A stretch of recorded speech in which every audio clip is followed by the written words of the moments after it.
அஸ்ஸலாமு அலைக்கும் வரஹ்மத்துல்லாஹி வபரகாத்துஹு.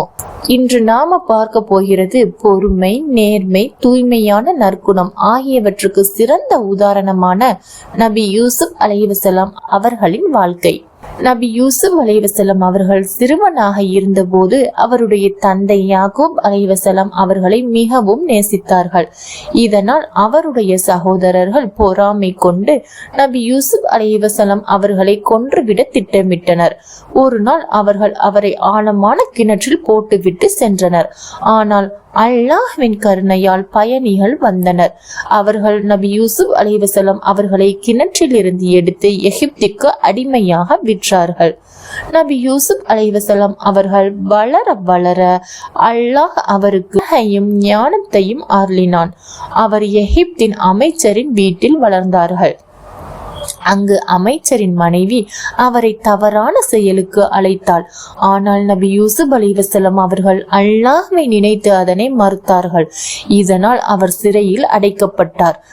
சிறையிலும் நபி யூசுப் அலைஹிஸ்ஸலாம் அவர்கள் தன் நல்ல குணங்களாலும் கனவுகளை விளக்கும் திறமையாலும் மக்களிடம் அன்பை பெற்றார்கள். அவருடைய விளக்கம் அனைத்தும் உண்மையாக நடந்தது. ஒரு நாள் மன்னருக்கு ஒரு கனவு தோன்றியது. நபி யூசுப் அலைஹிஸ்ஸலாம் அவர்கள் அந்த கனவை சரியாக விளக்கினார்கள். இதனால் மன்னர் அவரை சிறையில் இருந்து விடுவித்து நாட்டின் பொருளாதாரத்தை கவனிக்குமாறு பொறுப்பு கொடுத்தார்.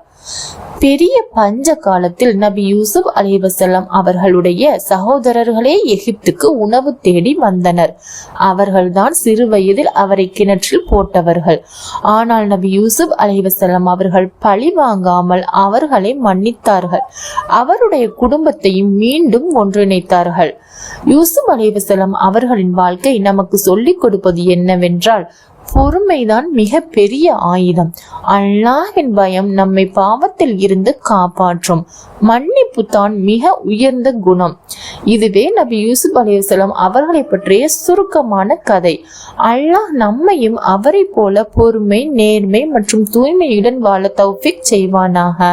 ஜஸாக்கல்லாஹு ஹைர். அஸ்ஸலாமு அலைக்கும் வரஹ்மத்துல்லாஹி வபரகாத்துஹு.